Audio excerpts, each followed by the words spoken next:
A warning for our listeners. This episode does contain elements and mention of murder, suicide, and self-harm. Some content mentioned is alleged and in no way deemed factual. This episode was written to provoke education and conversation on the subject presented. If you are experiencing suicidal feelings or thoughts of self-harm, please contact your National Suicide Hotline. For our American listeners, call 1-800-273-8255. It is a 24-hour, toll-free, and confidential hotline. You can also visit their website at suicidepreventionlifeline.org to chat online with a counselor. For our Australian listeners, call Lifeline at 131114 for 24-hour suicide prevention and crises services. For our United Kingdom listeners, call 111 option 2 for mental health support and crises prevention. We care greatly for our listeners, and we want you all to remember that these episodes are simply conspiracy theories that we have researched in the hopes of bringing more awareness to them. We hope you enjoy this latest episode.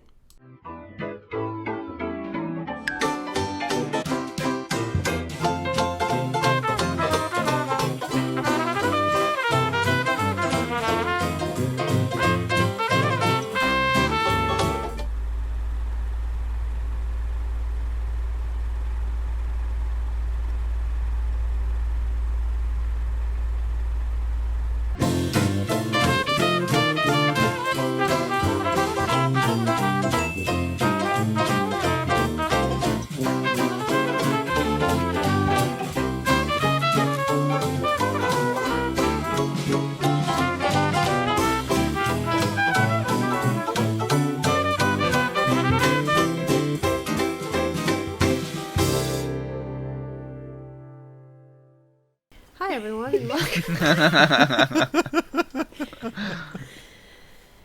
Hello everyone, and welcome back to Jarred.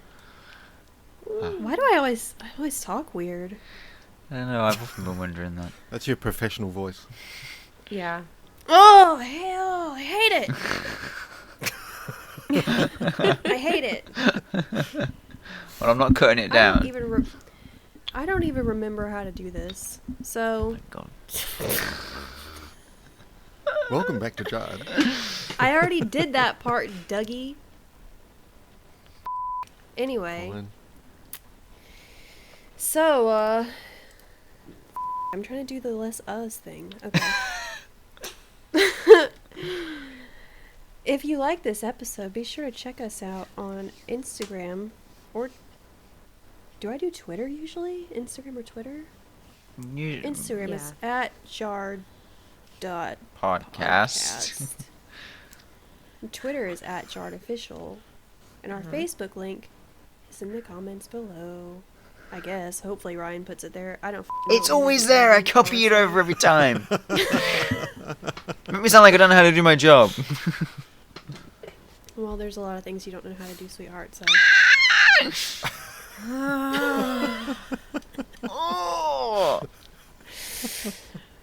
Oh god, my chest is so tight. Behave, boys and girls, behave. Yeah, listen to Mummy Amber. Oh, I like that.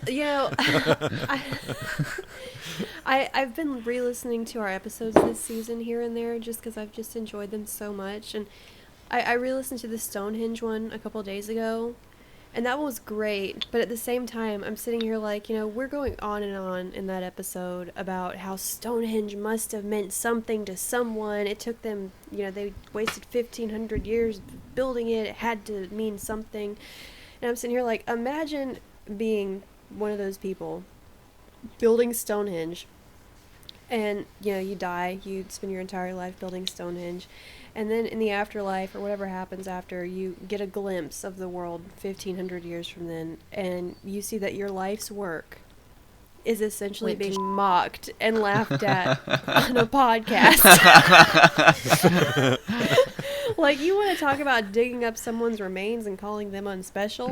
I mean, that's all I can think. I'm like, wow, if only these guys were here today to see us talking, laughing at their work that they dedicated their entire lives to. And then maybe they could tell us why. That's facts. Something would help. That's all that episode came down to is why. Why?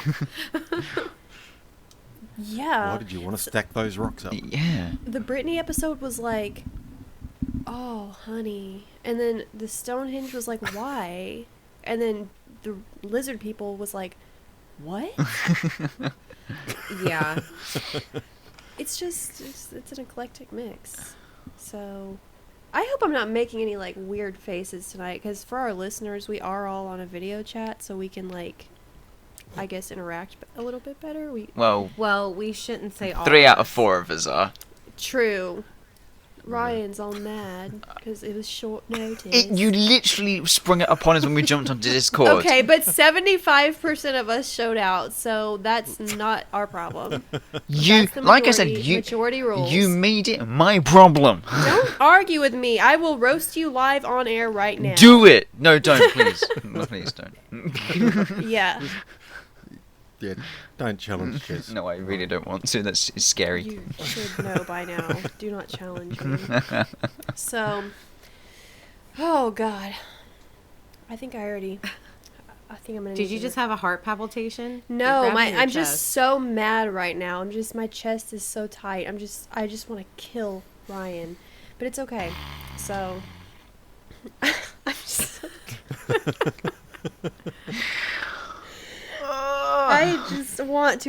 I just want to spend my entire savings to buy a ticket to Leicester and just.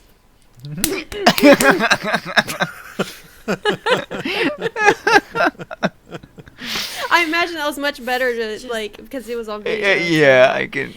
So just him up. I'm just trying to. I could just see it.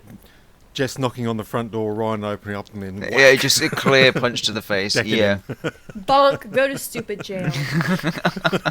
Whack. I'm just trying to get some lightheartedness out of or going before this episode, because leave it to me. Like Amber had the Britney thing, and that was like, that was really sad, but Britney is still alive, even if a prisoner in her own life. And then the Stonehenge thing was like, and then the lizard people was like, so.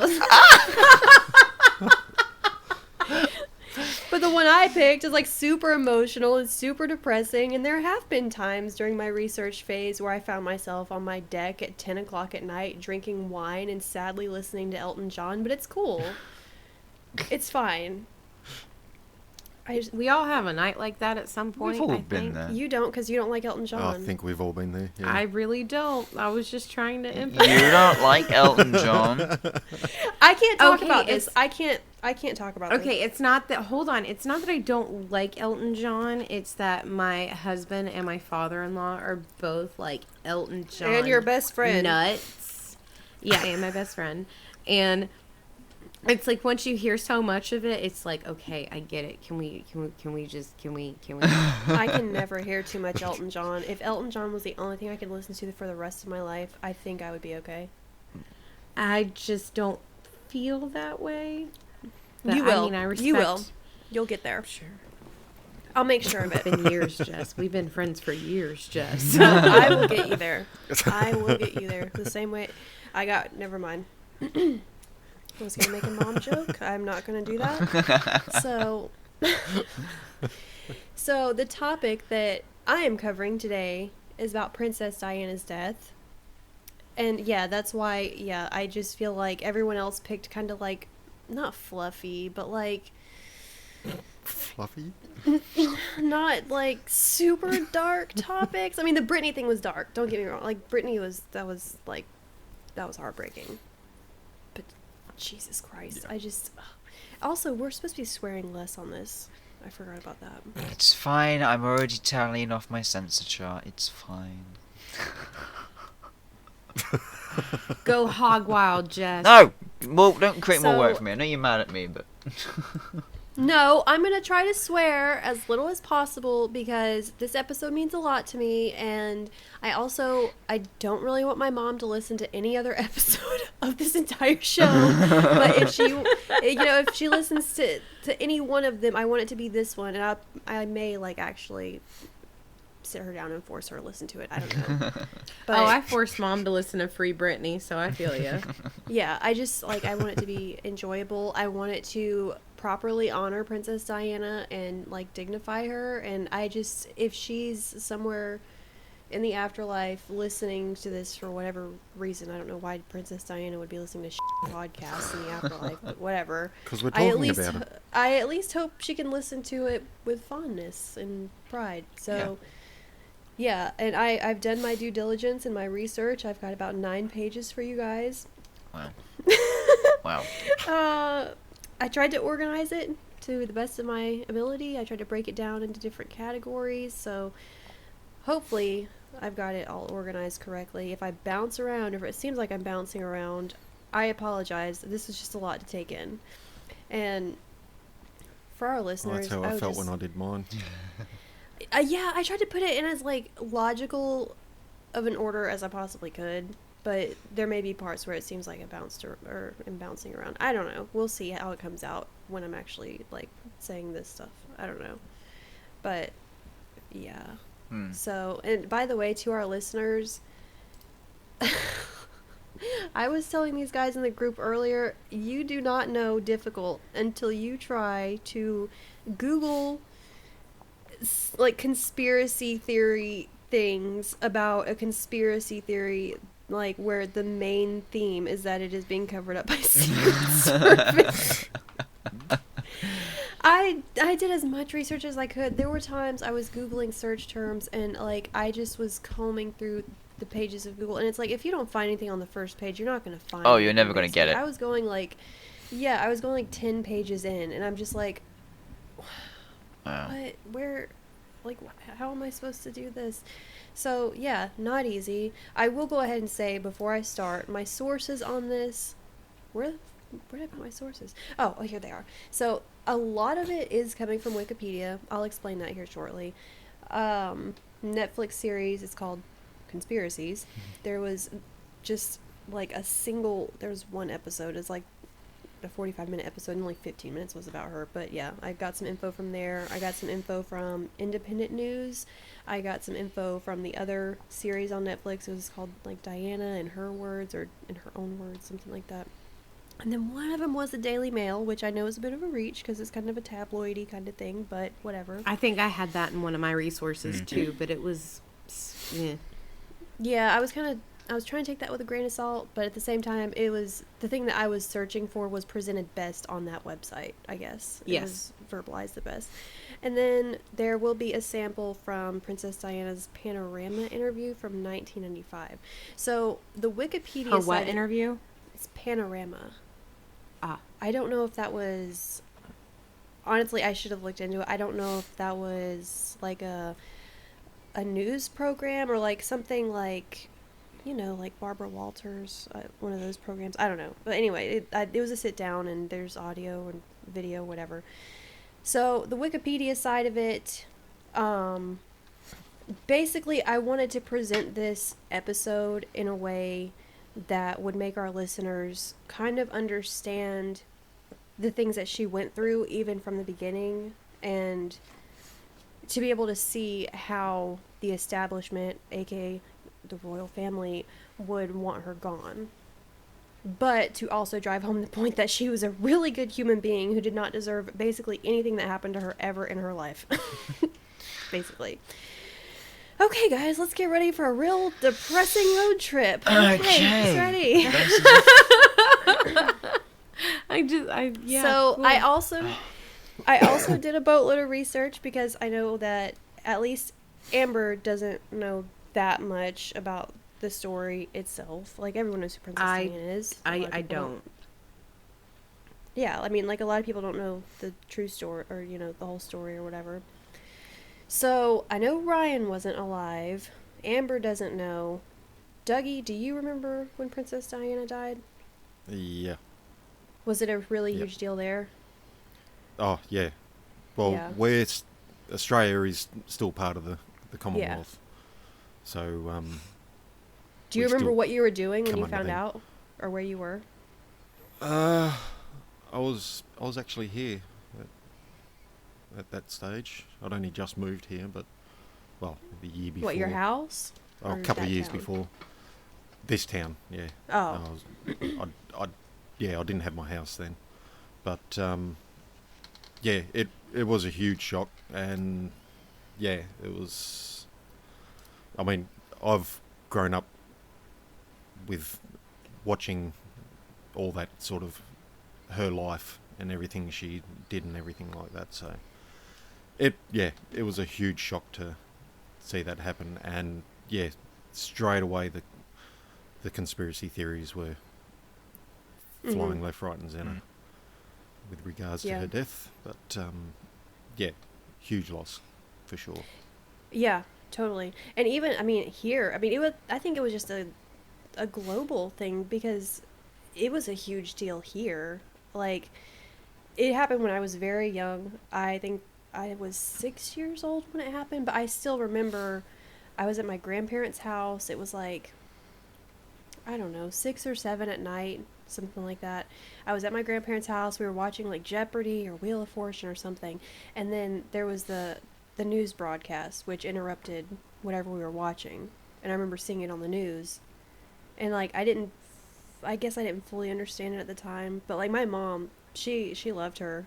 I mean, everyone loved Diana. Like everyone. So that's basically all I remember. And then from then on, the rest of my childhood, I was just, due to just random things I would hear on the news, like here and there, I kind of put it together in my own mind that Prince Charles like pretty much directly killed her because he was having an affair or something like that. So I'd spent a long time thinking that. But yeah, that was just... It was just a global tragedy. It hit us hard here. You said it hit you hard there. Like, I can't imagine what it did to the UK. I mean... Yeah. Ryan we can't ask Ryan. Can't ask me. Yeah, we no. can't ask Ryan. He wasn't alive. So. Or he was alive, but he... Just no. From what I'd seen growing up is she'd always had a hard time. Yes. To me, it seemed like the royal family never really took her in, sort of thing. They were never really happy with her. That's just the impression I got when I was with everything over her life. But so sad. I think after the divorce, she seemed to become more active. Blossom. I think probably she had that bit more freedom. But everybody still referred to her as Lady Diana, wherever she went, and she did so much for the world. Yes. Yeah. And I am going to cover that because a lot of the things that she did, humanitarian-wise, were frowned upon by the establishment. Absolutely. So, we'll go ahead and get into it. Anyway. So, I hope you guys are about to, you're ready to get your mind holes blown open. Anyway. Always. So, for our listeners, because I know, we probably have some young listeners as well. I'm just going to give you guys the rundown. So, Princess Diana, born July 1st, 1961. She died August 31st, 1997. She was only 36 years old when she was mysteriously died. That sentence did not make sense. No, it did not. Anyway, okay. She was the first wife of Charles, Prince of Wales, who is also the son of the Queen. I believe what's he called? He's first in line. Yes, throne, he is. Right? Yeah. Okay, so he's first in line. So once the Queen goes, then it's Charles. Fuck. Oh my fucking god. She's also the mother of Princes William and Harry. Why did I almost say Henry? I love Prince Harry. So she was born to a couple of parents. God, this is so bad. I was trying to condense it, but you know what? I'm not even. She was born Diana Spencer. She was born to John and Frances Spencer, who respectively is Viscount Althorpe and Viscountess Althorpe. Ryan, did I say those right? Why am I asking you? You don't know how to say No. So, they sound correct. Their family was very tight-knit with the British royal family for like several generations. So Diana, her grandmothers served as ladies-in-waiting to Queen Elizabeth. So a lady-in-waiting is basically a personal assistant, modern speak. Mm-hmm. So her parents got divorced when she was 7. She was 4 of 5 Spencer children. So they were hoping that she would be a boy so that she could become, I guess, the eventual heir, because she did have an older brother who died in infancy. But after Diana was born, about 3 years after she was born, another brother was born. But by then, the damage had been done in her parents' marriage, basically. So they got divorced. Her dad remarried to a stepmom, which she apparently hated, and she called her a bully. There were also reports that at one point Diana pushed her stepmother down a flight of stairs. Wow. So Diana later, when like recounting her childhood, she later described her childhood as being very, quote, a very unhappy and very unstable childhood, the whole thing, end quote. So she basically, I don't want to say she was miserable, but she was unhappy from the jump, pretty much. Yeah. So in school, she was a talented pianist, and she excelled in swimming and diving and studied ballet. And even as far back as, I believe she was 16 when she was in school, she was given an award for her community spirit. So her humanitarian stuff, I guess, goes back basically to the very beginning. Like, she had always been a very decent and kind person.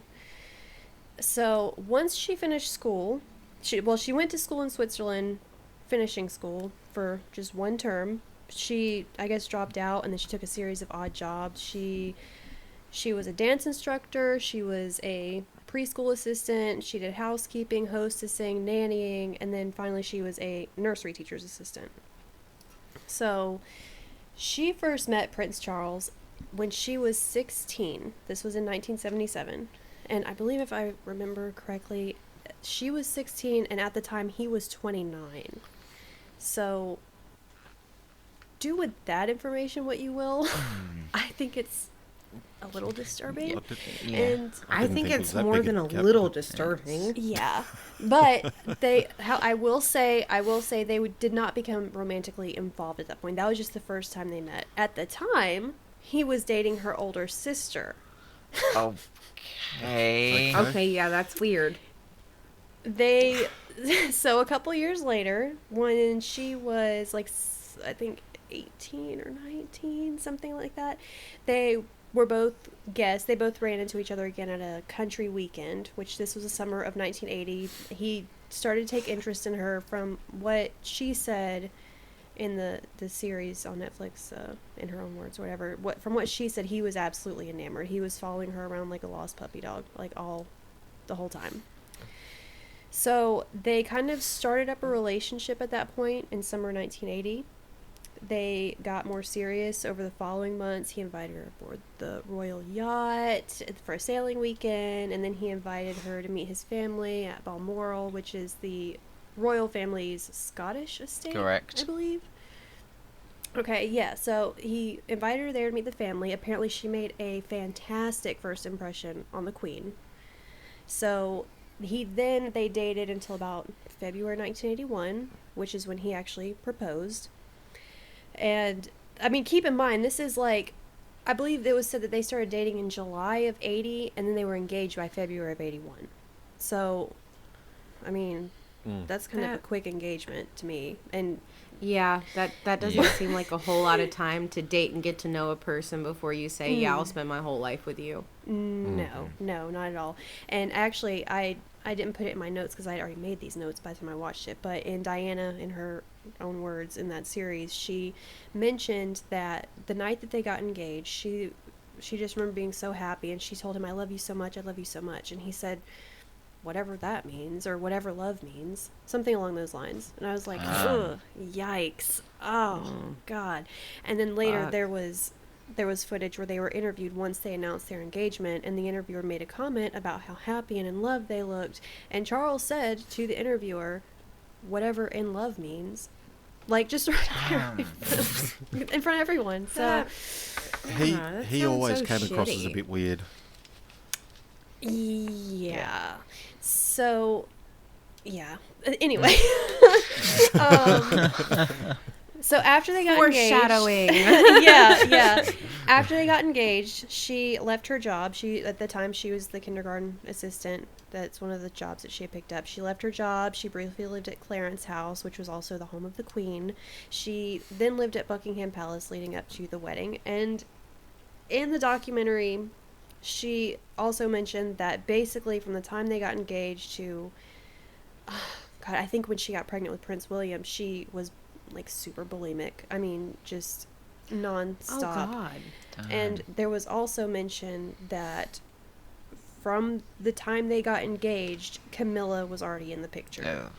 So I know that Camilla was Prince Charles' ex-girlfriend from however long before Diana. But anyway, they broke up, and I don't know if they picked back up while he and Diana were courting, but she was for sure in the picture when they got engaged, to the point where Diana, like, she was basically second-guessing the whole wedding, like, I don't know if I can go through with this. I caught him on the phone with Camilla.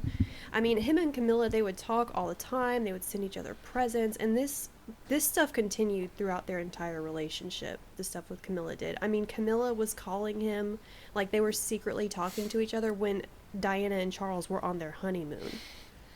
No. What? Like, it was bad. On the honeymoon?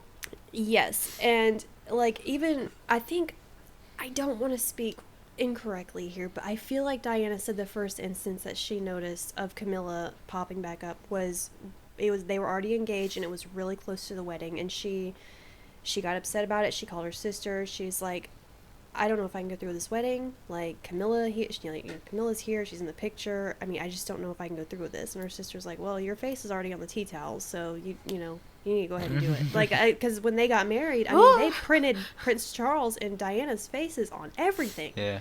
Yeah. I mean, like, dinnerware, tea towels, like, it was just everywhere. So, yeah, the Camilla side of it's a mess. I'll get into it. Anyway, let's see. So, Diana, she was only 20 years old when she and Prince Charles got married in July of 1981. So, they basically dated, got engaged, and married all within a year. Oh. So, All right. That's a bit much. The wedding was televised, and it was watched by 750 million people. I think my mom being one of those people. I remember and that's about all that I remember of her. Like, I mean, I didn't really pay attention, like, growing up or whatever. I was busy doing my own shit. But, like, I remember my mom talking to me about how, like, she woke up at some, like, butt-ass crack of dawn our time to make sure that she was able to watch that entire wedding. And she said it was, like, one of the most beautiful things she's ever saw. Well, furthermore, there was reportedly 500,000 people gathered in the streets to spectate the wedding. Like, it was a big deal. Like, oof. But then like, looking at pictures from even the beginning of when her and Prince Charles started dating, like, from the beginning all the way to the end, you see these pictures of her, and she doesn't ever really look happy or, like, ecstatic. I mean, in a lot of these pictures, she just looks like, okay, like, I mean, I get like, that. I mean, I'll play along. Yeah, I mean, I get that she was a very shy person in the beginning. She wasn't used to the attention. Basically, whenever she started dating Prince Charles, she just was not prepared for the kind of press attention that she was going to get, and it exhausted her because they were everywhere all the time. So she wasn't used to it. So I get that she maybe looked moody or, pouty, whatever people wanted to say about her, because she wasn't comfortable at all. Yeah. Let's see, what else was there? So, November 1981, 4 months after they got married, Prince Charles and Diana announced that she was pregnant with Prince William. And then a few months later, in January, she fell down a staircase, but the royal gynecologist determined that though she suffered severe bruising, the baby was uninjured. When later interviewed, Diana confessed to having intentionally thrown herself down the stairs due to feelings of inadequacy. Oh my. And Wow. there are many... I did not know that. Oh yeah, my God. There are many, not reports, but there are many times that Diana alleged that she did these kinds of things to herself to get Prince Charles' attention. Like, she would hurt herself. She would scratch herself or cut herself on her legs or her chest or her her arms and stuff like that to try to get his attention. But he always felt like she was crying wolf, so he just kind of like brushed it off, like whatever. Like you're being weird again. So she was doing stuff like this from the beginning, in terms of her relationship with him. I mean that in itself sounds like a cry for help. Awful. Oh, like she was crying for help pretty much their entire relationship. Even like in the beginning when she was so overwhelmed by the press, like she would express those feelings to Prince Charles and he would basically tell her, "Oh, you're on your own. Like, good luck." The fuck? Yeah. Like just get over it. Like deal with it. I mean, from everything that I've seen and read and watched, Prince Charles was nothing of support to her whatsoever. And while she did have like royal affiliation, I mean, she wasn't royal before marrying him. So for her to go from being this unknown, shy, soft-spoken girl to suddenly she's the most photographed woman of the 20th century, like, yeah, she's gonna suffer. Yeah. I mean, Yeah. like, I don't... let's see. So, in September 1984, that's when Prince Harry was born. No, not a whole lot of drama around that. But by 1986, Prince Charles and Diana's incompatibility had become super obvious to the public. That's what some people, or when some people say that he resumed his relationship with Camilla, but from what Diana said in that other interview, it started before they even got married. So, who knows? There were also reports that Diana had an affair with a guy, Major James Wyett, who was their former riding instructor. There were also media allegations that Wyett was secretly the true father of Prince Harry, but it was debunked because I guess Prince Harry, he was born like 2 years before this affair even started. But, I mean, I'm not saying anything, but Prince Harry doesn't really look like anybody. I'm just, you know? Yeah. I mean... Well, I mean, yeah, you look at William, how much he looks like his dad. Yeah. What? Oh, absolutely. I think he looks just like Diana. No. No, because Prince Charles has this really, like, slim, like, narrow, like, lizard face with the huge ears. Like I think Prince William looks just like his mom.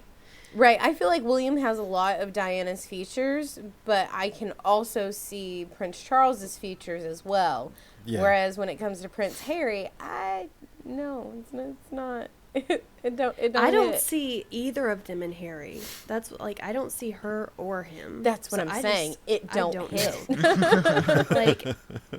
like as far as like the red hair go, I mean, I want to say her sister Sarah has red hair, so it's at least in their family's genetics, I guess. But I just don't see either of them. It's just so you know weird. what though, that could totally 100% be the case because you've seen my child. Yeah. He's blonde, and for me and my husband both have dark brown hair. I don't know how it happened. I promise that's his father. Well, red hair, though, that's a very specific feature. Like, someone has to have that in their family at some point on either side for it to show up, pretty much. So, I don't know. I'm not saying nothing. Like, whatever. Anyway, moving on. So, 1989... Diana publicly confronted Camilla about the affair at a birthday party for Camilla's sister. Whoa. Now, I don't know what came out of that. I'm not sure. I didn't see anything past that. So, that happened. And at one point, the Queen herself and the Duke of... Ryan, how do I say this? Is the GH Duke of Edinburgh? Edinburgh. Or Edinburgh. How is it, bruh? Edinburgh. Bruh. It's you-are, not It's just- are-you. Bruh. How is it that in bruh? Bruh. That's just how it's It's pronounced. just how it's pronounced. Okay. Well, that's that dude Philip, right? Is that his Yeah, name? Duke of Edinburgh. Okay, the Queen and Philip. Yes, there you go. They thought that the situation with Charles and Diana was pretty much out of control, and they themselves tried to intervene and stage a reconciliation between the two of them. Oh. So, in 92, transcripts of recorded phone conversations between Prince Charles and Camilla were leaked to the press in what is now referred to as Camilla-gate. So, 92, that's basically when it just got blown out that Prince Charles was having an affair with Camilla. That's like when it was all Pause. brought to be public. What? Pause. Is this the recording or some type of communication where he made out to her like he wanted to be her tampon? Possibly.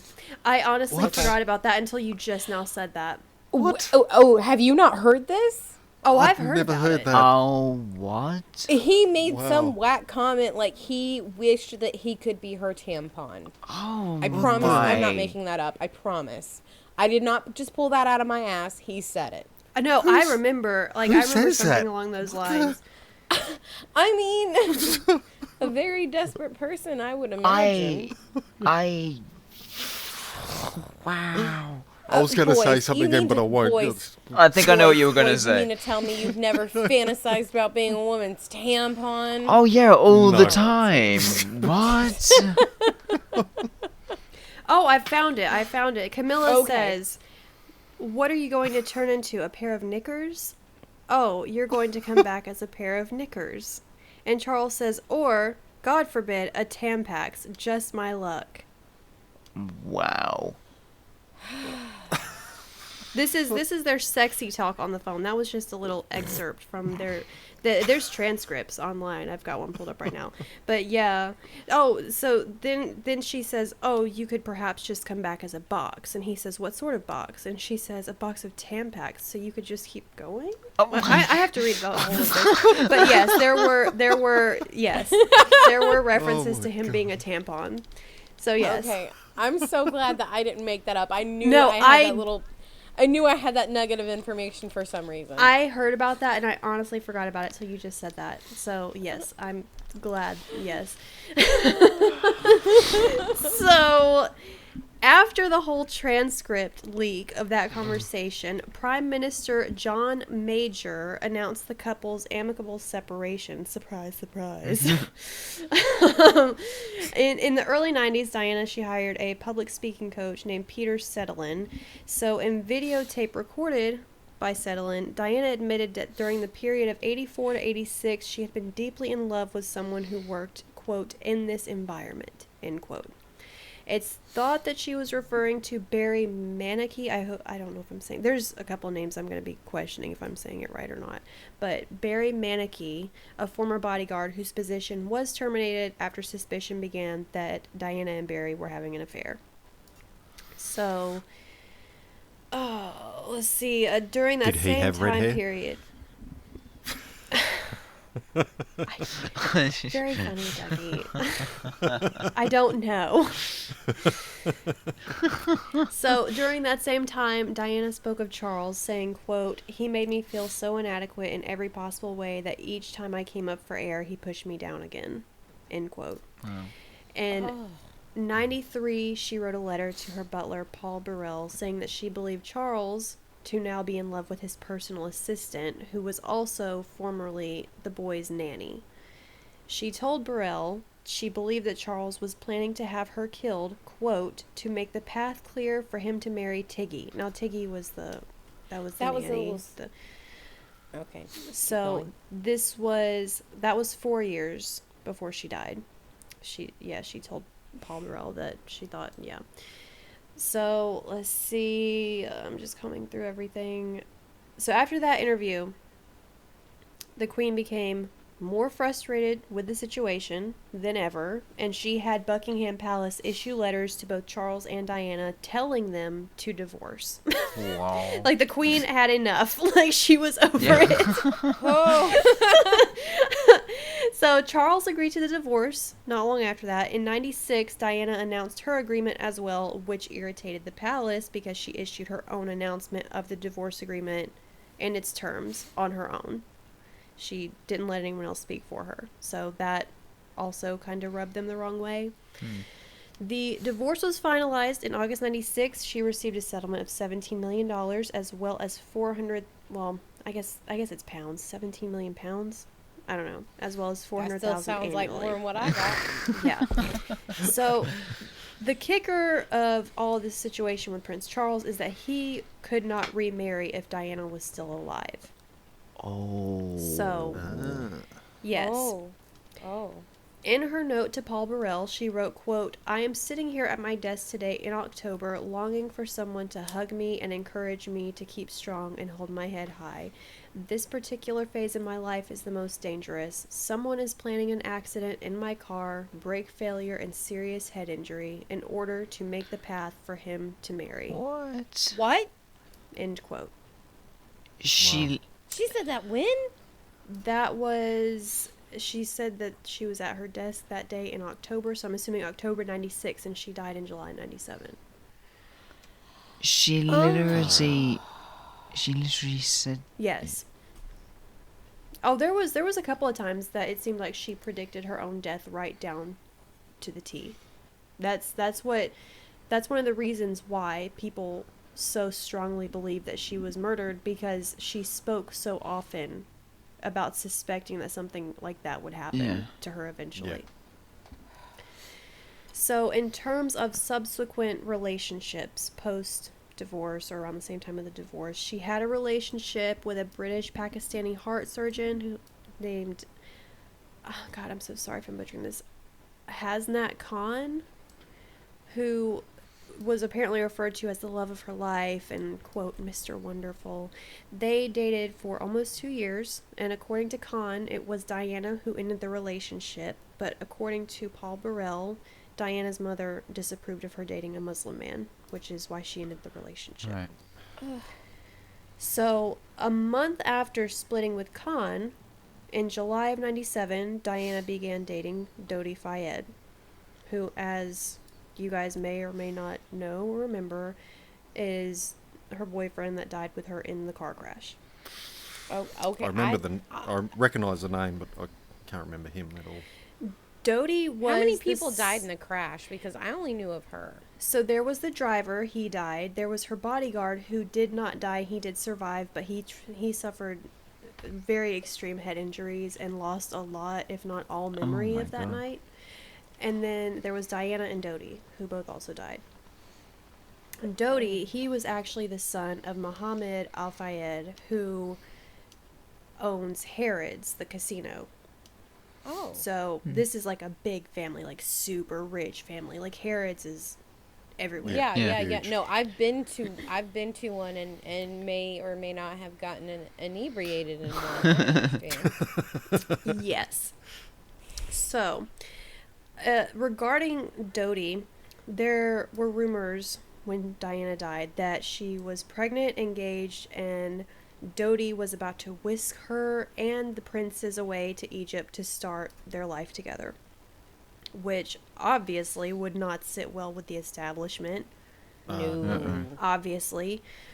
So that brings us to August 97. So Diana, on August 31st, Diana died in a car crash in Paris while her driver was supposedly fleeing from the paparazzi.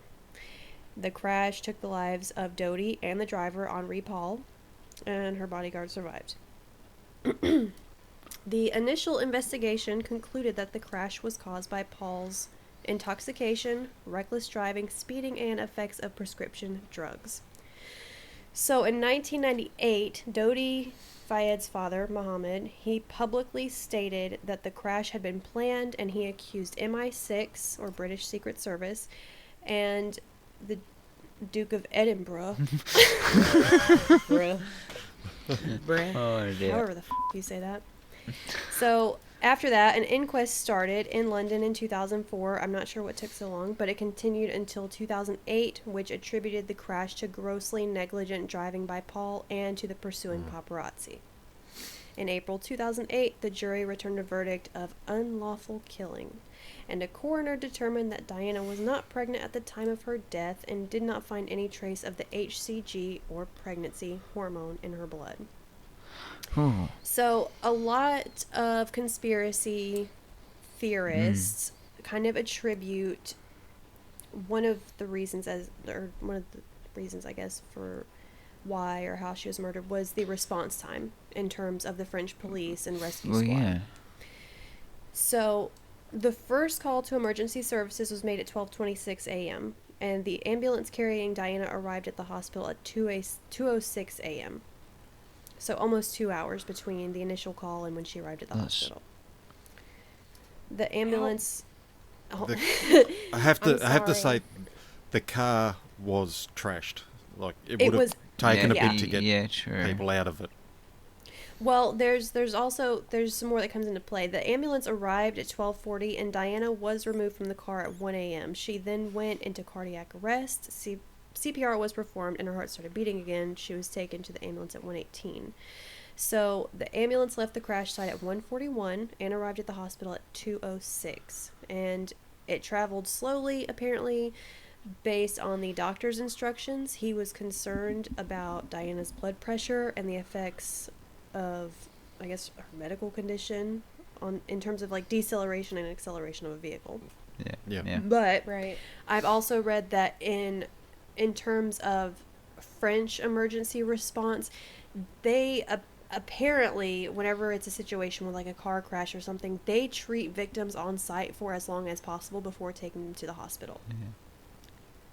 I don't know why, but apparently that's the thing. Like they do everything that they can at the scene of the crash before transporting them. On that side, I can see that they're trying to do as much as possible before they move them, sort of thing. But also on the side that they wouldn't be fully equipped to be able to do everything. Correct. Yeah. So, let's see. I'm trying not to bounce around here. Okay.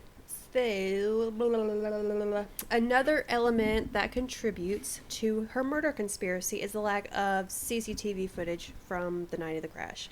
According to the Independent newspaper in 2006, there were more than 14 CCTV cameras in the underpass, and none contained footage of the collision. What? How many? 14. And none of those 14 caught a thing. It was determined that most of those cameras were not managed by the city of Paris and were actually owned and managed privately by the owners of the respective buildings nearby. There was a traffic camera monitoring the underpass, but the department managing the camera closed at 11 p.m. every night and had no night staff and no history of recordings. What the... that's a bit strange. Yeah. It sounds very convenient. Yes. So... allegedly.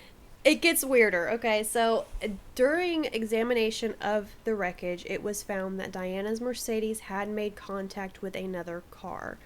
It made contact apparently with a white Fiat Uno, which left traces of white paint on the Mercedes or Diana's car's bodywork. So French police attempted to locate the Fiat, but were unsuccessful. Though no one actually saw the Fiat in the tunnel, some witnesses claimed to have seen a Fiat exiting the tunnel. Wait, what? How? Yeah. So I'm going to just go back here real quick so I'm not like bouncing myself off. Well, I'll hit that at the end. So I'm trying not to bounce around so bad. Okay, so on the Netflix Diana in Her Words, there were a couple different people who were interviewed. One of them was Michael Mansfield, who was he is a notable barrister in the UK. He not only believes that the inquiry verdict was wrong, but he believed that with Diana's crash, that there were other vehicles involved besides the white Fiat. He said, quote, "In front of the Mercedes was a black car, which was said to be slowing. So in other words, the Mercedes was sandwiched. The next thing is that the Mercedes she's in clips a white Fiat." So there was also, he believed, well, there were witnesses who said that there was a motorcycle behind Diana's Mercedes. And the witnesses say there were 2 people on the motorcycle, but they were not paparazzi. They didn't have cameras. So the motorcycle was tailing her car, and then there was another car in front driving slower than usual, apparently. And then there's this white Fiat on the side, who, from what Michael Mansfield said, or not Michael Mansfield, it was Alan Power, who was an author. I think he wrote a book on Diana. But from what he said, the white Fiat clipped her car more than once. Apparently, they started making their way over to her car from the time they entered the tunnel. So they hit her at least 2 times before her car eventually went into the pillar in the tunnel. Which is why it's believed that it wasn't just an accident with the white Fiat. God. So in terms of the Fiat, after the crash, Mohammed Al-Fayed, he was determined to prove that Diana and Dougie were purposely killed. He did not believe for a second from the time it happened that it was an accident. He has been trying to prove ever since then, for the last 23 years, that their deaths were murder and it was intentional, and that there's something more to it. He's been working so hard ever since then to prove that something more is going on with this than what it appears. So his team actually, they looked into the white Fiat thing. They tracked one car down to a pretty famed paparazzi, James Andanson, who Michael Mansfield, the barrister, he described as being someone who was conveniently always there at the right time. Like when things were going to go wrong, or when things would pop off, so to speak, James Andanson was always there waiting with his camera. So James Andanson, he had a white Fiat. So, but apparently, I guess it was not in roadworthy conditions. His was about 9 years old. It had 325,000 kilometers on the odometer, and apparently he didn't properly maintain it. And he also sold his in October of 97, 3 months after the crash. So, wow. How many months after the crash? Only 3. And the inquest into Diana's death, it was called Operation Paget, I believe is how it's pronounced. That concluded that his car was not likely to be the car involved, based on his car's condition and the fact that he disposed of it so publicly. Is why they wrote off that it couldn't have been him. Like, no one would throw away murder evidence right in front of the police. No way. Like, come on, that's smart.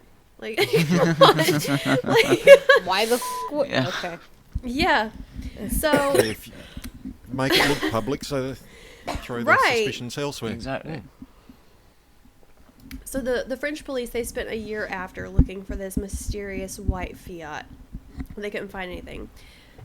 Apparently, Andanson, he was interviewed in February of 98, but he was able to provide a credible alibi for the night of Diana's death. Allegedly, he was home almost 200 miles from Paris, and his widow later stated that he had been at home in bed with her at the time of the crash. But, according to author Alan Power, who I previously mentioned, Andanson, he was never actually interviewed by police, and his car had also been resprayed prior to disposal. Right. So just wait, it's about to get weirder. Andanson died in May of 2000, less than 3 years after Diana's death. His death was ruled a suicide, and his body was found in a black, burnt-out BMW in a forest in the south of France. How is that a suicide? Wait, it gets better. His suicide was attributed to problems in his personal life, and during the 2008 inquest into Diana's death, his friends and associates both said that prior to his death, he had talked of suicide by pouring petrol in a car and lighting a cigar. What stuff? Wait, okay. Okay, I'm about to blow you guys' mind, okay? So when he was found, his body was in the driver's seat and there was a hole in his left temple. Right, because he shot himself and then set himself on fire. Yeah. The pathologist concluded that the hole was caused by the intense heat of the fire rather than a bullet wound. No, But, no. None of this makes sense. Let me tell you, like I mentioned before, my formal education has a lot. It's like a mixed bag, but you know, some crime scene investigation was in there, some criminology was in there. If someone is going to kill themselves, now I'm not saying this is 100% of the time, but likelihood is they're going to do it, or at least attempt to do it, to a point where they absolutely cannot come back from. A gunshot would be one of them, but they're not going to set themselves on fire afterwards because they're going to be dead. Or it just, none of what you said makes sense from everything that I've studied. Exactly. So before I dive into the next most likely suspect, I'm going to take it back a few people. I'm going to try to work in as best of an order as I can according to my notes. So in May of 1999, Richard Tomlinson, a former MI6 officer, claimed in a sworn statement to the French Inquiry that MI6 had been involved in the crash, and he suggested that the security service had documentation which would assist in the inquiry. What? I can't say that. He was dismissed from the intelligence services and later served 5 months in prison for breaching the Official Secrets Act of 1989. The previous August, he was reported by the BBC to have claimed that Paul Henri, I thought his name was Henri Paul, I don't know, either way, the driver, he was working for the security services, and that one of Diana's bodyguards was a contact for British intelligence, and he also alleged that MI6 was monitoring Diana leading up to her death and allegedly told Dougie Wyet's father that Paul was an MI6 agent. What? Also, according to him, Diana's death mirrored assassination plans he saw in 1992 for the then president of Serbia using a strobe light to blind his chauffeur. What? Now, this Tomlinson thing, I don't know which way to go with it, because it's like he says these things and then he goes back and like takes them back, and then, so I don't know. So in 2008, he came back out and said he may have botched some details or misremembered, and that he had no evidence to support that the driver was an MI6 agent. Convenient. The previous day, he had stated that the driver was supplying MI6 with information, and he also stated he couldn't specifically remember whether the assassination document he had seen in 92 had in fact proposed the use of a strobe light to cause a traffic accident. However, use of lights for this purpose were covered in his MI6 training. It was later revealed that the plan did not involve anything about using flashlights or strobes, which I forgot to mention that. I hadn't gotten there yet. But one of the things that eyewitnesses to Diana's crash claimed that they saw was a strobe light going off as soon as the car entered the tunnel that night, which would have blinded the driver. That's crazy. The black car in front of him. Yes. So, next person we're going to cover, because I just don't know how I feel about this Richard Tomlinson guy. It's like reading this stuff and like researching it, it sounds like he knows what he's talking about, but then he would go back and say, oh, I don't know, or I don't remember. It's almost like he was, I guess someone was kind of like, like, you know, maybe you shouldn't say that. Like, you need to take that back or we're going to kill you. Yeah, pretty much. I don't know. So, as I previously mentioned, from the time the crash happened, Muhammad Al-Fayed, he was determined to prove that it was murder, that someone was out to get Diana and Dougie. So he's consistently asserted for years following their deaths that they'd been murdered, and one of his reasons for this was because he claimed that the couple was pregnant and they were planning to announce their engagement the day after their deaths. He also claimed that Dougie had purchased a ring and gotten it sized, and he also claimed that Diana and Dougie came to visit a villa that he owned in Paris to choose a room for the new baby. But CCTV footage did show that Dougie, he did visit a jeweler, but he didn't leave with anything except for a catalog or like a pamphlet. It also provided proof that there was no conversation in the villa involving a pregnancy or baby, and further demonstrated that a ring had been chosen by a Ritz hotel official, which I believe, if I remember correctly, Muhammad, he did own that Ritz hotel where Diana and Dougie were staying the night of the crash. So a ring had been chosen by a hotel official, but it was purchased by Muhammad after the couple were already dead. I don't know what that means. I don't know. Yeah. I honestly, anyway, I don't know. I don't know how to feel about that. I don't know what to make about it. I know that at the time of their deaths, just based on math, Diana and Dougie had spent presumably 23 days together in total. So, I guess you could be pregnant after that time, but you wouldn't know, really. How many days in total? 23. That was the estimated time that they had spent together in person. 23 days. 23 days. They were not together long at all. No. They were together like a month whenever they died. So, okay. I don't know.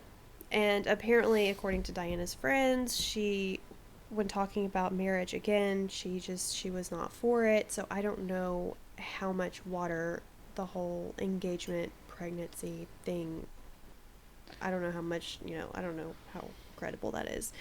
But Muhammad made a statement in 2005. That's whenever he decided to dig into James Andanson. He alleged that Andanson had used his white Fiat to swerve and crash the car into the side of the tunnel. That's where they got the Andanson tip-off from. He also alleged that Andanson was photographed by Diana when she was at Muhammad's villa in Saint-Tropez a month earlier. So, as weird as the Andanson thing is, there's another situation with another person that's even stranger, and I'm gonna butcher this guy's name too, I'm sure. Levan Than. He was 22 years old at the time. He was a taxi driver. He also owned a white Fiat Uno, identical to the one that struck the Mercedes. Yikes. He has always refused interview requests. He's not been interviewed. Like when you say interview requests, though, you mean interview requests from... I don't know that he's ever done anything for anyone, like reporters, police, anything. But can you really refuse if the police want to talk to you? Unless you say, like, talk to my lawyer or whatever, but... They can say they want to question you, but you don't necessarily have to do anything if you're not under arrest. Mm. True. They can't make you do anything if you're not under arrest. True. So, in 2006, this guy's father, he actually came out and said that Than had resprayed his Uno red hours after the accident, allegedly waking up his mechanic brother in the middle of the night to help him. It was later concluded that his car, quote, could have been involved in the crash, end quote. But His involvement in the crash, quote, was ruled out by the French police because he said he was at work on the night in question, end quote. Okay, but just because he said, did they follow that up with like a punch card or a coworker? It was later revealed that he had left work early that night and could have been at the scene of the crash. Multiple witnesses recall seeing a man matching his description exiting the tunnel seconds after the crash.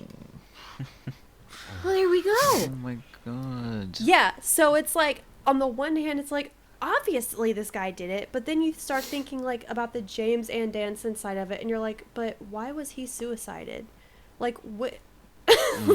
It's just, it's all weird. I don't know. I don't know.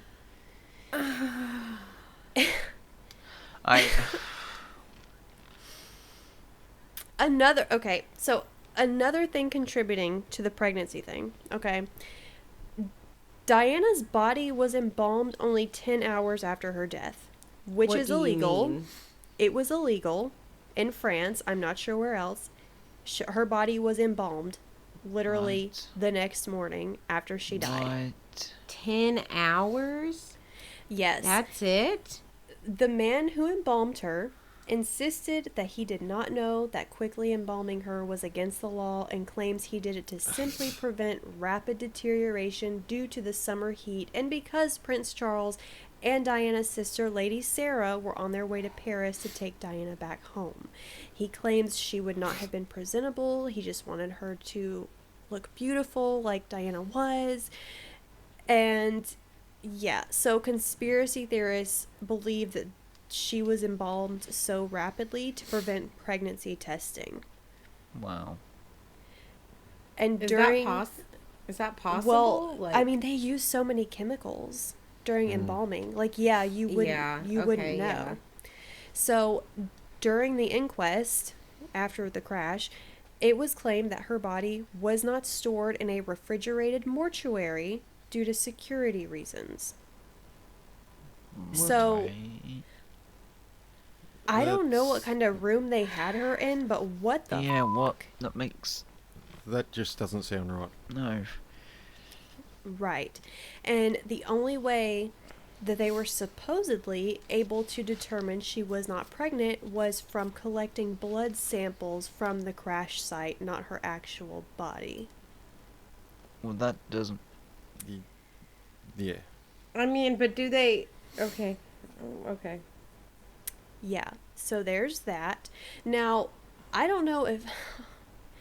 I don't want to speak ill of Diana, but if she was pregnant, I mean, it may have not even been Doty's. It could have been that heart surgeon guy. Because, like, they broke up right before her and Doty got together. Her and Doty were only together 3 weeks. Right? Yeah, I mean... I was roughly... Which, I mean, I don't know. I was roughly maybe 3 or 4 weeks along when I found out about Weldon. Yeah, something but that was also 2016. We're talking about 20 years ago. True. Like, the methods and detection and things were different back then. Completely. You're right.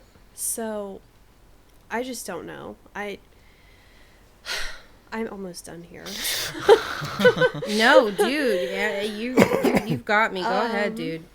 Let's see, what else was there? So, in 1999, it was revealed that Diana had been placed under surveillance by the NSA, or the National Security Agency, until her death, and the organization kept a top-secret file on her which spanned more than 1,000 pages, and the contents of that file have still not been disclosed. How?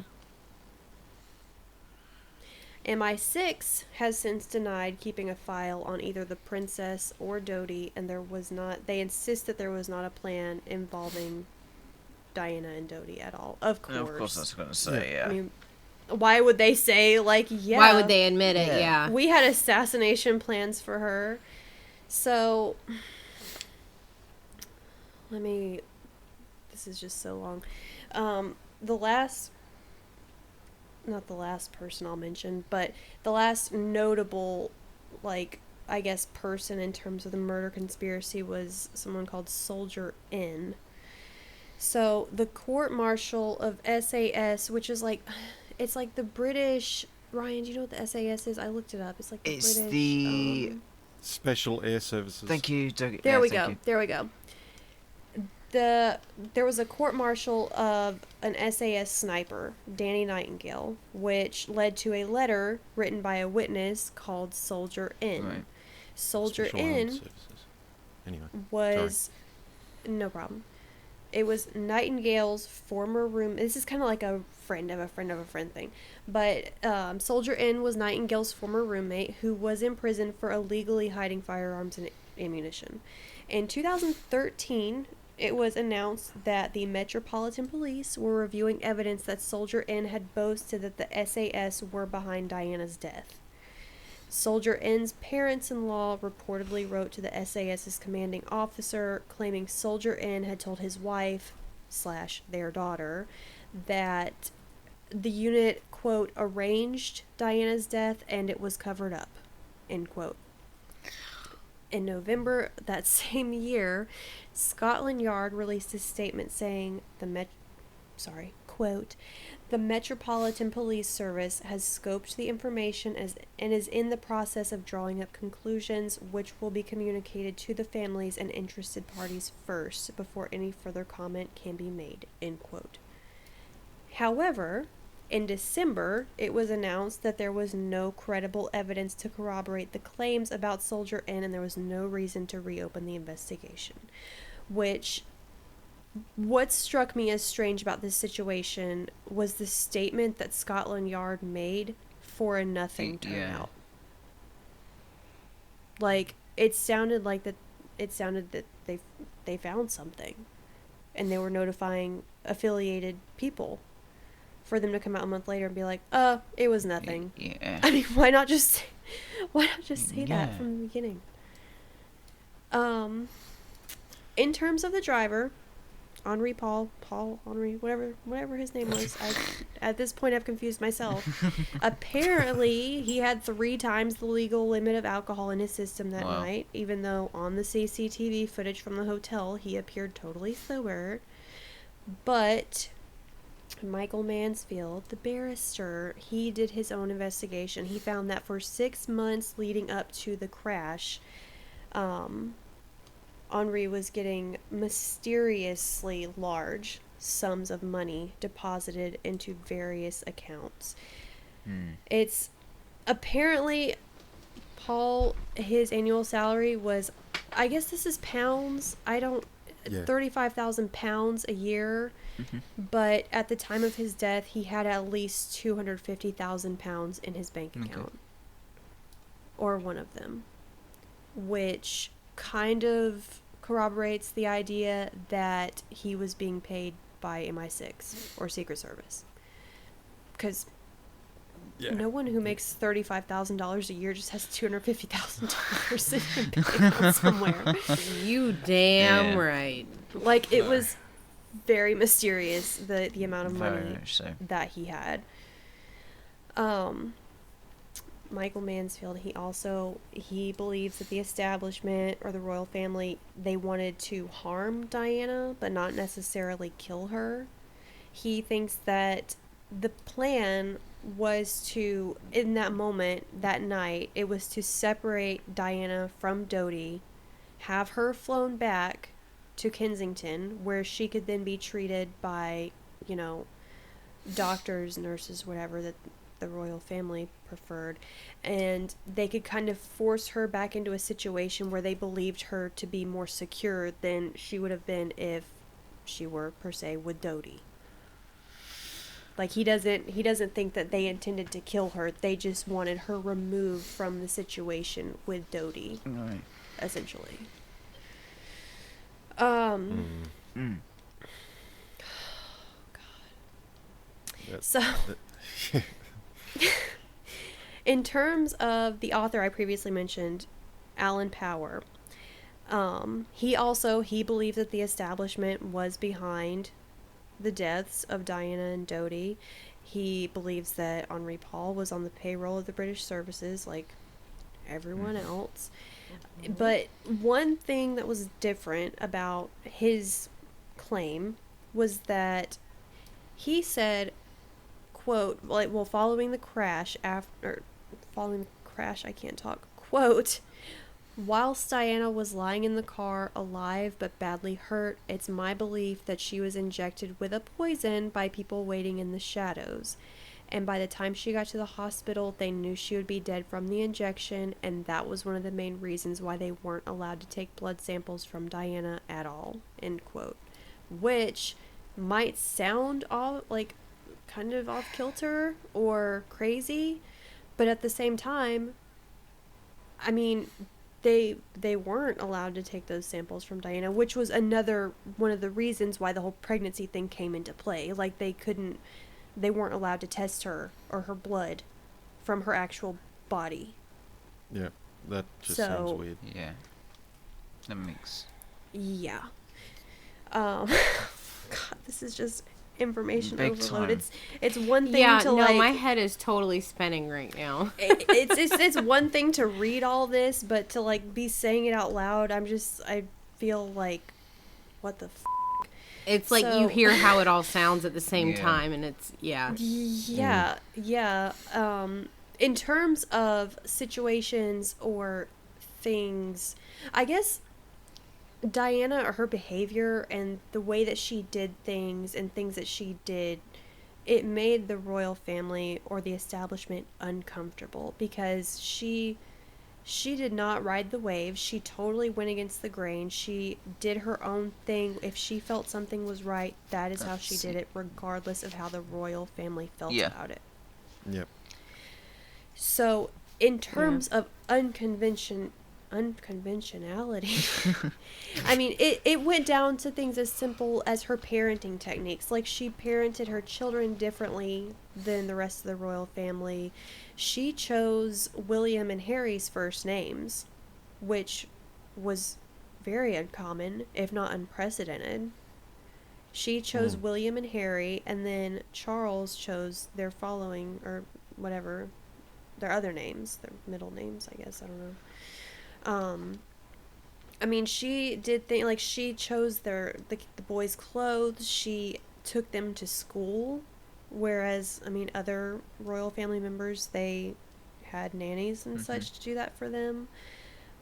She built her schedule and her royal appearances around her children's schedule. Like, if something conflicted, it was going to be the boys who were top priority, which is how it should be. Yeah. But that's not how it was. But that's not how it was. And they saw her as unconventional and super modern for it. And it was just things like that kind of made them pretty weary of her. They felt like she was attacking or trying to change their way of life. Which it's not unusual for members of the royal family to work with charities. I mean, it's expected of them. Yeah. But she championed for more unlikely charities. Like, she was working with charities that involved victims of AIDS, leprosy. She worked with charities for animal protection, the homeless, drug addicts, displaced youth, elderly, things like that.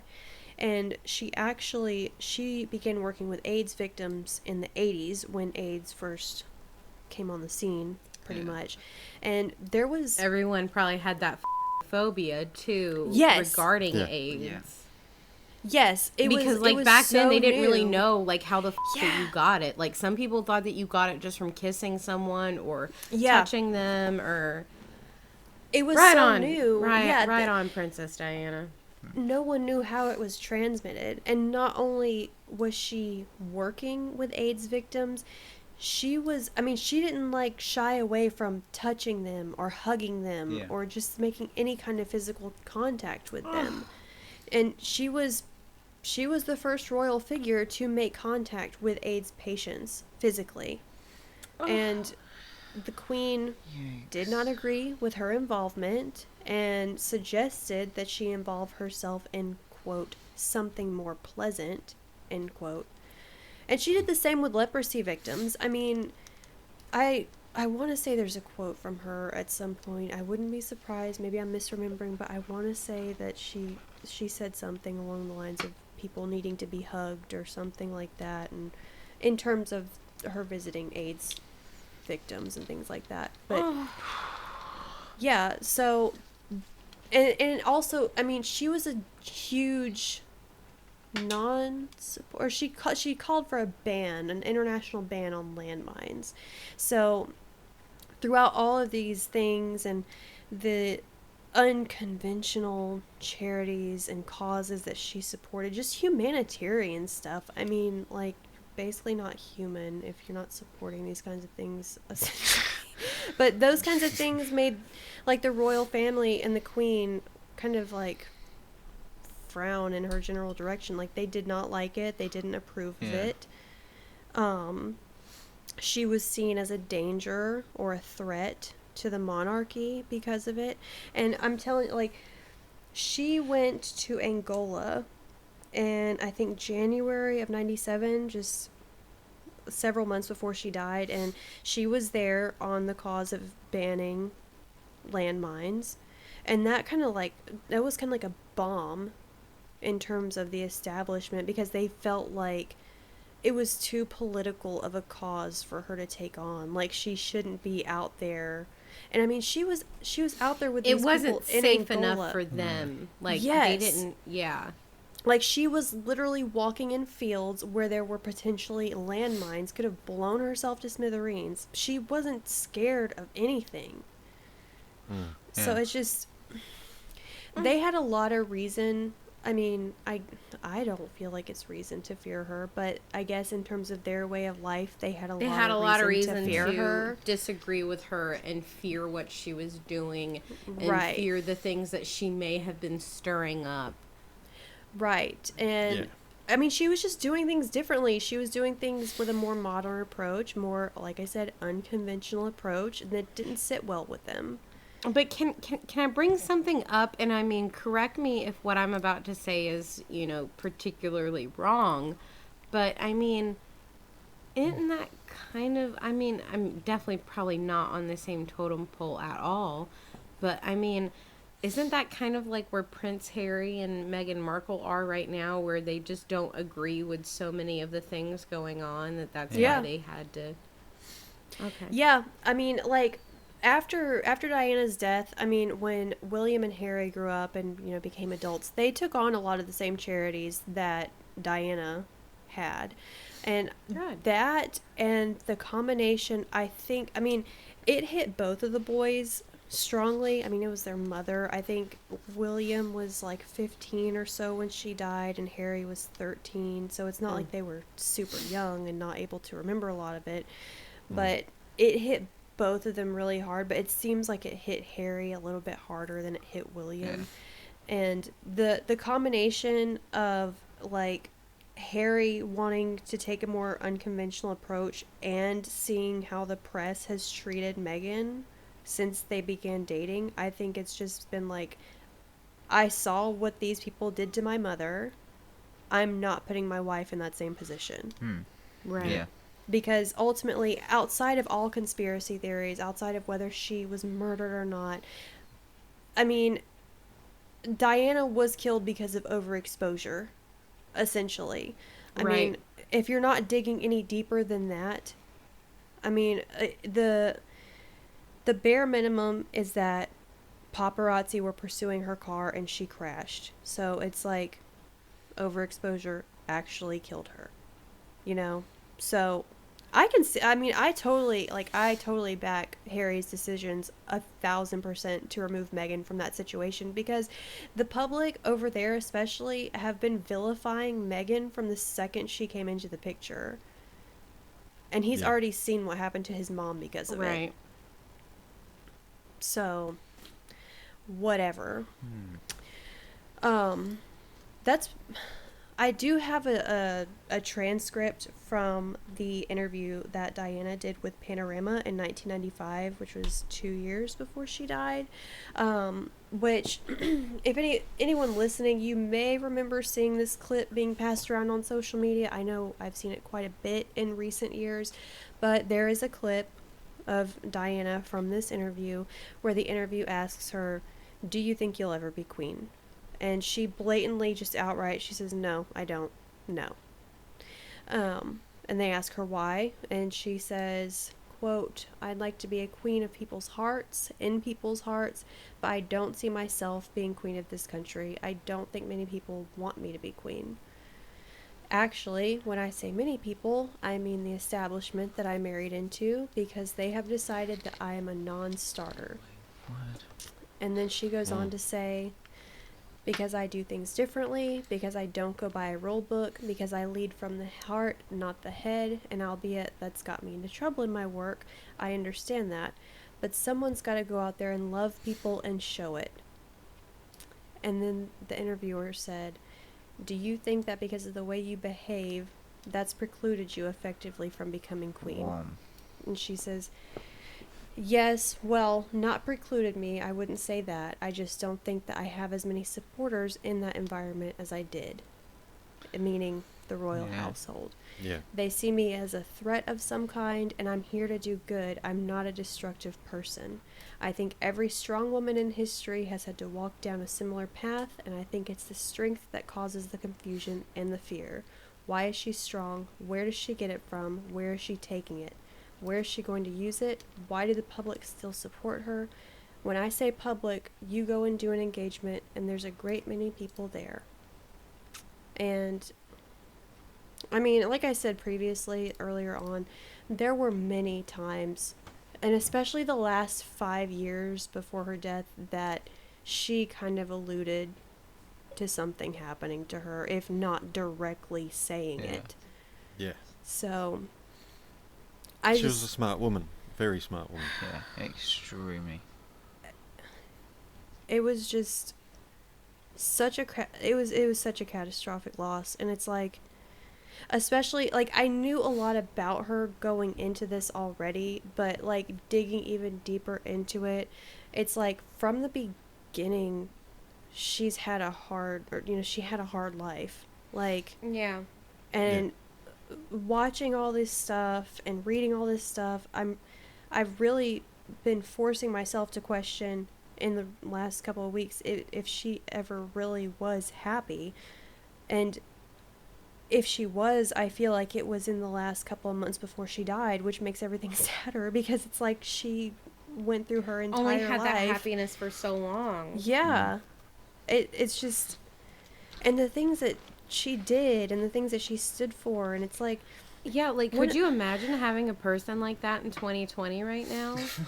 Like, she is the kind of person that we need in 2020. We could use that so much right now, and that's so unfortunate. And to know that there's this much speculation and there's this much, evidence and precedence that this wasn't what people might want you to think it is. It's just, I feel like it sucks that having a good heart like that and being the person that she was may have been what caused her tragedy, and that's so unfortunate. Yeah. Just like, I don't know, and I mean, it just, I don't even know. I just don't know. This whole thing has just really bothered me. I'm just like ever since I started researching it more, God, like, why? I just don't know. It's and I don't think. I mean, it seems like a lot of the rumors and the conspiracies come from Muhammad Al-Fayed, which I don't understand his part in it. I know that he lost his son, and he has been just tragically heartbroken about it ever since then. And it just seems like he has been so desperate for the last 23 years to prove that something besides sheer accident could have killed his son, that it just seems like he just almost pulls stuff out of thin air and throws it at the wall and hopes it sticks. It just seems like every rumor or theory, I mean, apart from a few circumstances, it just seems like everything theory-wise that has come out of this has come from Muhammad's mouth, because he's just hoping desperately to find the thing that killed his son. Yeah, like, it sounds like he wants a more finite answer. He wants a definite answer, Yeah. Yeah. Like, he's just not willing to accept that trivial things can happen to powerful people like that. Yeah. I get that. I mean, I even feel that way about my little even though I know he's not invincible to anything, but, I don't. So anyway, I can see the sympathy in it, even, Yeah. Like, it seems like he kind of lost his mind after that, like. But I mean, there's also a lot circumstantial wise that's like, okay, what's going on here? Like the James and Danson thing, and the other dude, Lev Van Than or whatever. I don't remember what his name was. That guy, and just very mysterious things happening around that whole situation that I just don't understand. Yeah, it's goddamn, Jess. That's So there's my presentation. Yeah. Oh, it's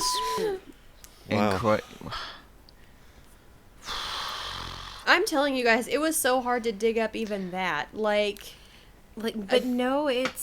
mean, it's like I needed to know about all of it. I mean, I'm very glad that I knew very, very little about it before you started talking, and my mind's kind of racing now, and I'm gonna look up some shit when we get off here.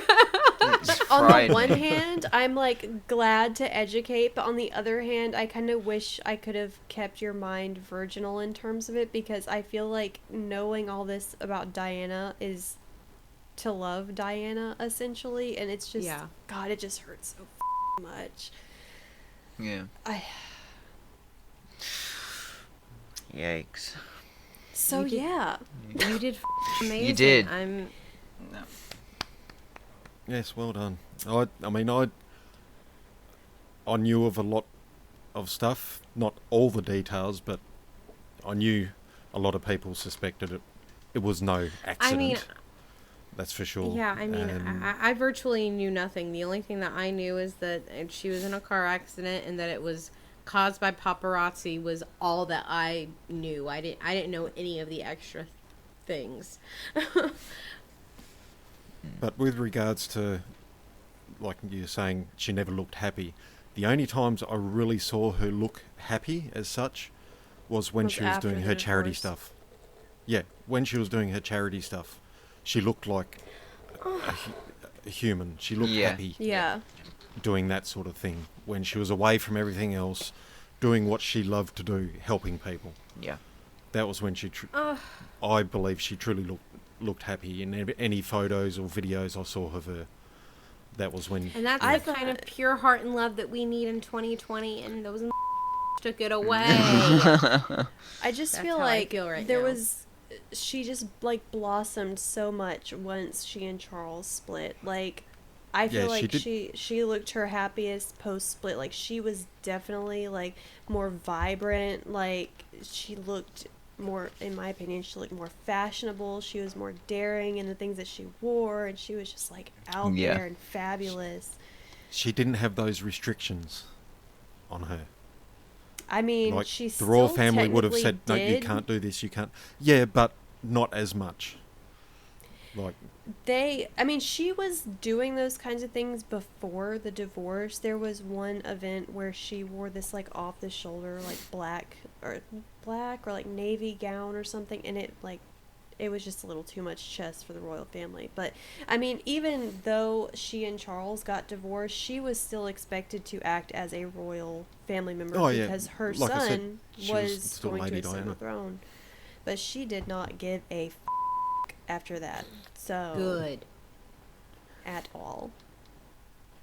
So yeah, so that's my Diana coverage. I talked my way through my entire buzz. Like, I was drinking a mango Rita out of a martini glass to feel less trashy about it. I completely emptied mine, but I'm still, I'm upset, honestly. So, okay, do we have any further thoughts on this? I got. No. Other than I don't know what to Ryan's fucking like, think. duh, my mind. That's Ryan normally. It's just normally if it's even more so now. Oh my days. Well, I'm gonna go ahead and close this out before this takes over as the longest episode of all time. Might be wise. Oh, I think I need my notes, and I don't have them. So anyway, Jard is sponsored by 5 the Gamer, and that's about all I know. Tune in next week because we're covering.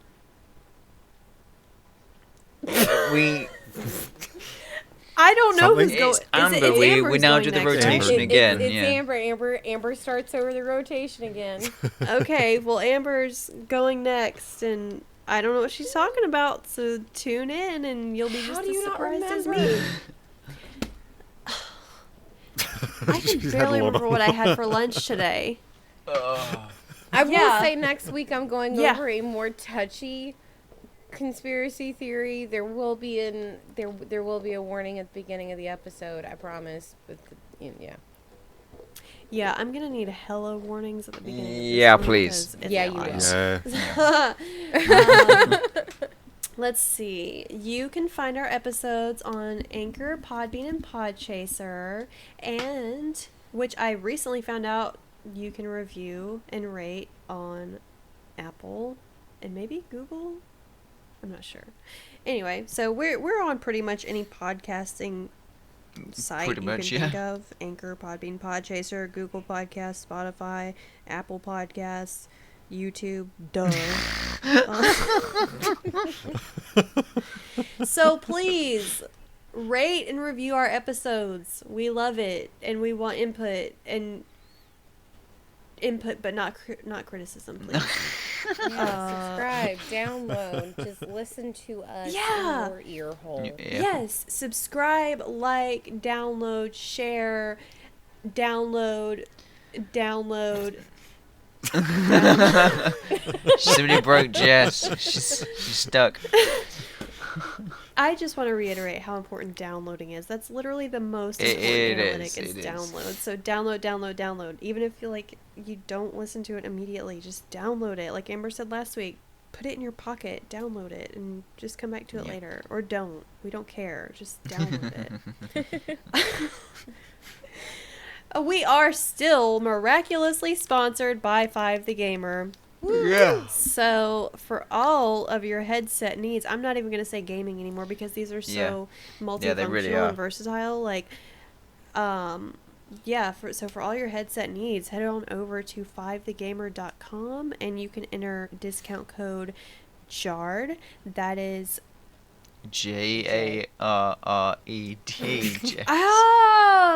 J as in Jess, E as in excellent. No, it's not E. It's not. I was trying to spell my own name. Maybe I am a little drunk. What the hell? Jard. I didn't get to the R yet, Dougie. I was spelling my name. J as in Jess. What's that got to do with A as in Alpha, R as in Romeo, R as in Romeo, E as in Echo, D as in Delta. 20. Anyway, that's our discount.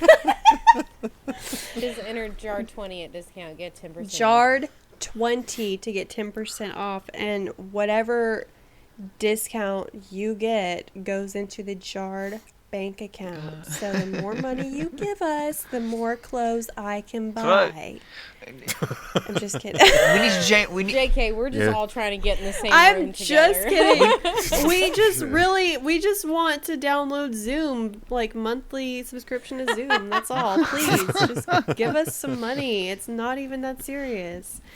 So yeah, there's that, and we're also partnered with xtiffy.com. So for your GTA or for our non-gamers, Grand Theft Auto players, you can go to xtiffy.com, and she's got components for little outfits on GTA, and they're cool. So there's that.